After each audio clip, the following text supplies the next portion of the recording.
Hello there. If you like truth, you'll like it here. Welcome. Martel Holt and his mistress and baby mama. How demons operate. Full disclosure, we are about to get right into it and we are about to get deep. So let's do it. Demons must first have a sinner available. And if we don't know anything else about Martel Holt and his mistress, baby mama, and twin demon, we know that they fit this bill. It is true that we are all sinners, but we're called to repent, ask for forgiveness, and not repeat the behavior.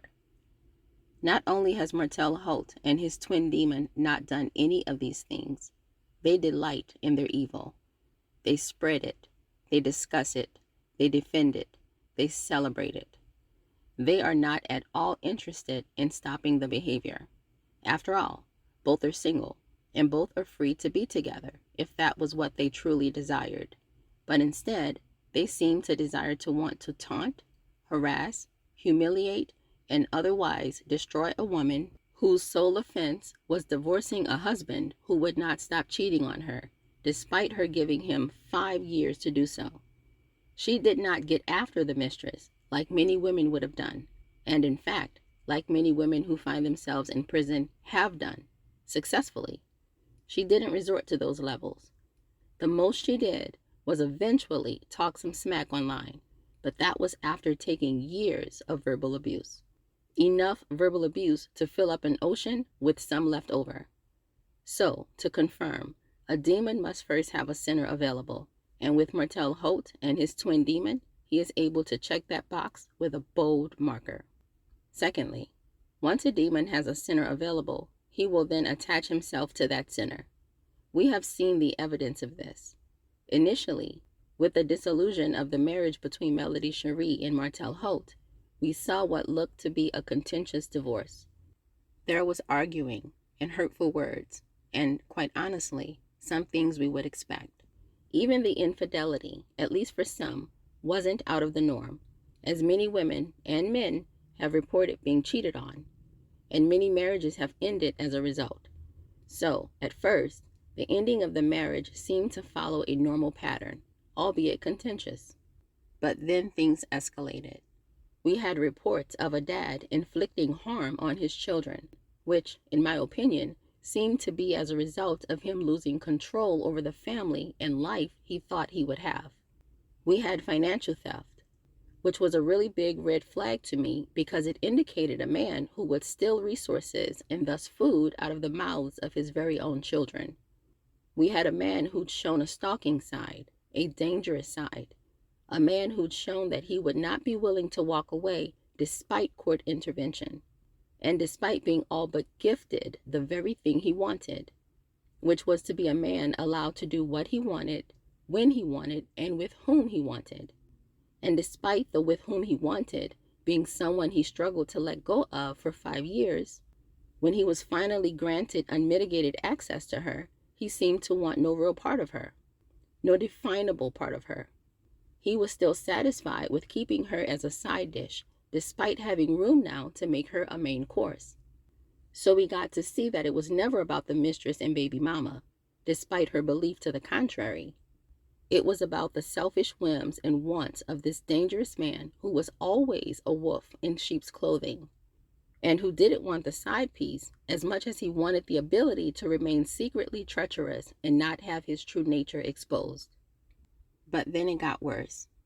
As if finding out your husband, the father of your children, was not only allegedly potentially clinical, but was also a closeted enemy intent on your ruination. He was also accompanied by an unstable, mentally stunted, emotionally abusive, spiritually decrepit, psychologically damaged child trapped in a woman's body, devoid of a soul and any ability to display any redeemable quality. This woman, Martel Holt's mistress and baby mama, was and is a purely evil and demonic specimen, loaded and aimed at you, ready to launch. And when fueled by your one-time soulmate, never stopped launching, intent to renew attacks on a weekly and sometimes even daily or hourly basis. And as if introducing this vile creature into your life wasn't enough, Martell Holt then went on to procreate with it, thus making it and her forever a part of your children's lives. And because she and her child are entangled in their lives, she is also now weirdly entangled in your life. You see, that's the third step. The way demons operate is to first find a sinner, secondly, attach themselves to the sinner, then thirdly, multiply as an act of self-preservation. Your ex-demon and his baby mama twin demon have fulfilled all the steps, and now they need us to help them with the rest of their goal, which is to be worshipped. The devil's motivation, and thus the reason he dispatches his demons, is to be worshipped. When the devil tempted Jesus in Matthew 4th chapter 8th through 9th verse, he promised him the world if only Jesus would fall down and worship him. The falling down part is important because it speaks to the necessity of lowering oneself to prepare for the worship. Falling or falling down has a negative connotation. When falling is spoken of, it is usually to highlight a downturn in someone's life or circumstances. When something falls into the wrong hands, that means it is displaced. It is not where it is supposed to be. A falling out happens when you get into a row with someone, and it signifies that damage of a somewhat lasting nature has occurred. After all, you don't say you got into it. You say, we fell out, meaning whatever the disagreement was, it was enough of a big-ticket item to cause a delay in the relationship, maybe even resulting in irreparable damage. When someone falls flat, the indication is that they failed at something in a big way, and likely in a public way. If something falls through, that means it did not work out, despite a belief to the contrary that it would. If something falls off, that means it decreases. Similarly, when something or someone falls apart, it is an indication that it has either stopped working as it was intended, or in the case of a person, it indicates that they've lost it and are having an extreme emotional response to something or someone. Even in the season of autumn, which we call fall, it is signified by the dying off of leaves and other life sources. In all of these instances, falling and falling down indicate a lessening of self or some other circumstance, or even a dying off of something. When the devil tempted Jesus, he first needed him to fall, or in some texts, it is written as bow down, which still serves the same purpose of denoting subservience. When a person bows, similar to falling, they are not at their full height. They are lower in status. They're not a true measure of themselves. They're a lower version of themselves. Back to the devil tempting Jesus. When the devil tempted Jesus, he needed him to fall. You will remember that he had initially taken him to a high place, a very high mountain, in fact, so he could show him all the kingdoms of the world and their splendor. The height of the mountain was necessary for the fall to be as profound as possible. After all, how much more weighty would a fall be from a building as opposed to a fall off the curb? So we see here that the devil needed Jesus to fall. In the case of Martell Holt and his twin demon, what does this mean for us? The fall, as it pertains to us, involves the lessening of ourselves required every time we engage these demons. Every time we listen to this woman teen talk about her sexual nonsense, or her side piece nonsense, or her melody nonsense, we are lessening ourselves, lowering our status. We are not at our full height, as it requires being in the gutter to partake in this trash. And that's what she counts on. Y'all be honest. When you listen to her, don't you feel aggravated, annoyed, disgusted, maybe even angry and volatile? Doesn't she trigger emotions that are negative and fraught with bad vibes? Why do y'all think that is?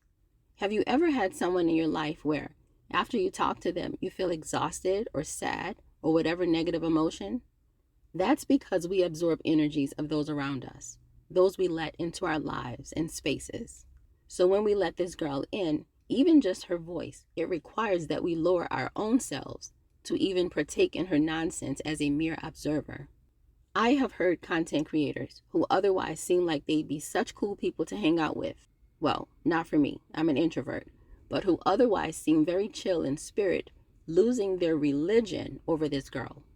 They are talking about her, and I have to mentally bleep the message so much I can only catch the ands and buts in the conversation. I don't feel like this is the way these people would behave or speak in real life, but that this is the way they are because they've been provoked by this woman teen's behavior. They lower themselves to get on her level to tell her off, because it requires a lowering to get on her level. She lives low. I was even guilty of this to an extent. I didn't cuss her out, because I don't curse, but I roasted her when I wouldn't usually talk that way about someone. But my frustration with her audacity won over, and I lowered myself to roast her. The lowering, the falling down is required. It's all a part of these demons' plans. After the falling down, the lowering, comes the worship. The devil then needed Jesus to worship him. The devil, and thus his dispatched demons, require worship. How do we worship? Well, we worship by seeing and acknowledging. Back in the olden days, people would worship a pagan god by standing in the presence of it, looking at it, acknowledging it, bowing before it, calling out its name. Do you guys see where I'm going with this? Martel Holt and his mistress and baby mama are demons. Even if you don't believe in God, and as God is my witness, this channel was not intended to be a religious one. But even if you don't believe in God, you would have to be completely blind to not see the evil that comes from Martel Holt and his mistress and baby mama. And it's not even that it comes from them. It is them. They are evil personified, getting lower and lower and grimier as the days, weeks, months, and years go by. You don't even have to be spiritually aware to see it. They reek of it. In acknowledging that these two festering pustules are evil and demonic, we can now understand why they do what they do. We can understand their behavior and how they operate. Their whole goal is to be worshipped and adored. And in order for that to happen, we must first acknowledge them. A little while ago, I made 2 videos urging us all not to call them, at least the mistress to start, by name and not to show her face. I suggested this because it is the thing she wants. It is what gives her/them the relevance they desire. They need this relevance to live, not just to satisfy themselves emotionally and psychologically, as their thirst for acceptance and attention is like a bottomless pit, but they also need this relevance to live on financially. It is how they will make their money and what they need to earn a living. Neither has any skill set than to simply be known and paid attention to. So what happens if we remove that? What happens if, when the demon comes looking for worship, we give them none? Well, what does that worship look like? It looks like plastering this girl's face across videos and our phone screens. It looks like typing her name in print. I have already discussed the significance of giving a thing a name. I have already said that when we do this, we give it respect. Similarly, when we remove the name from a thing, we remove the respect from it. It is the reason why, back in the day, Black people were called boy or girl. It was to lessen our importance and significance. As I said before, there is a reason why we called a married woman Mrs. whatever. It is to associate her with her husband, because in our patriarchal society, with the husband is where the importance lies. So why are we still giving this girl a name? Why are we worshiping this girl, such that every move she makes, we know about it within the hour? I get that there's money to be made from this demon. But look at how the devil tempted Jesus. He first took him on that mountaintop to show him what all could be his. If only he would fall down first, then worship secondly.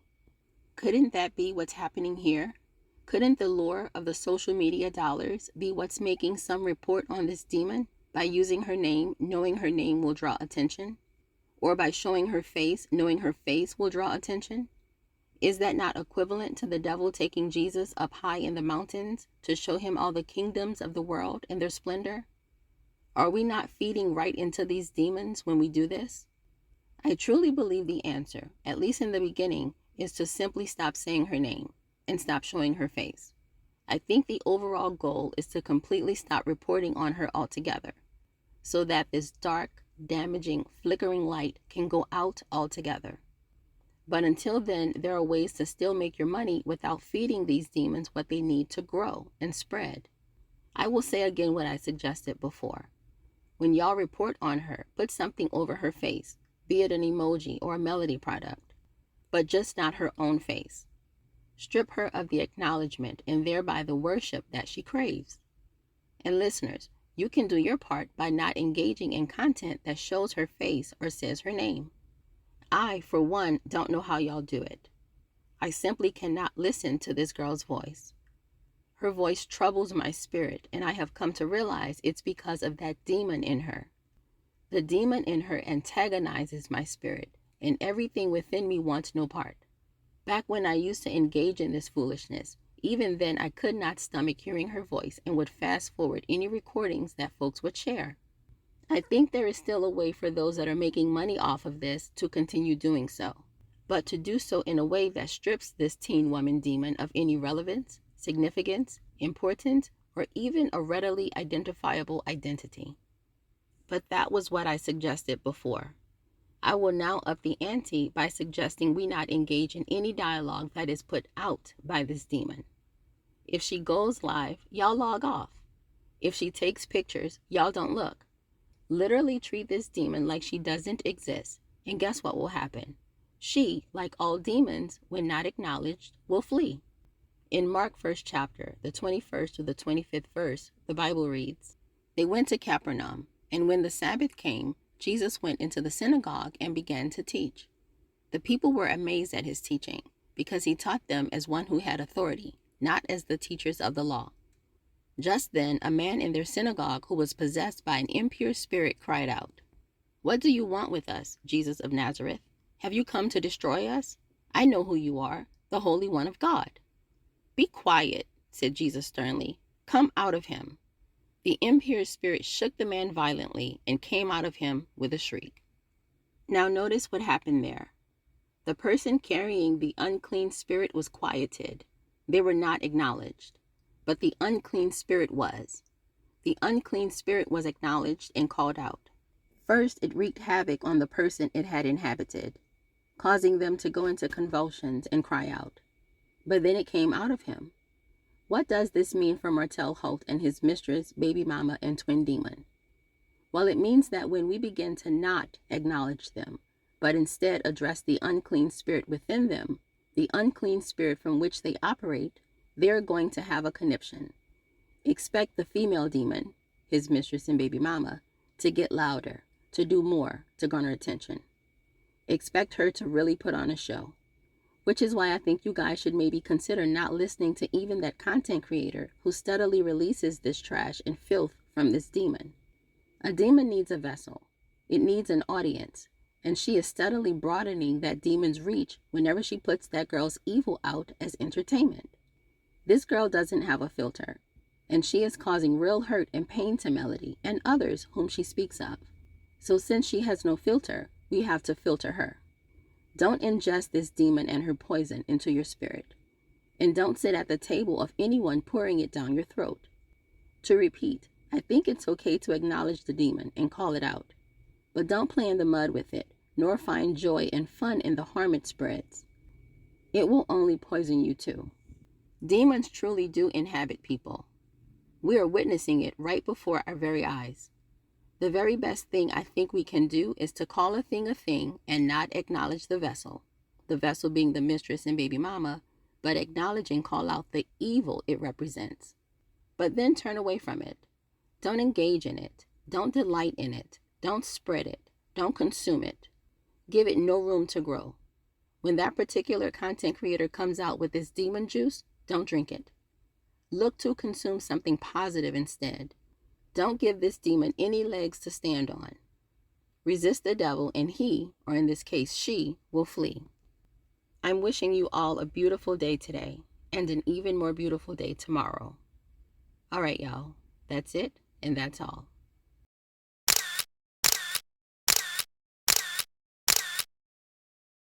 Hello there. If you like truth, you'll like it here. Welcome.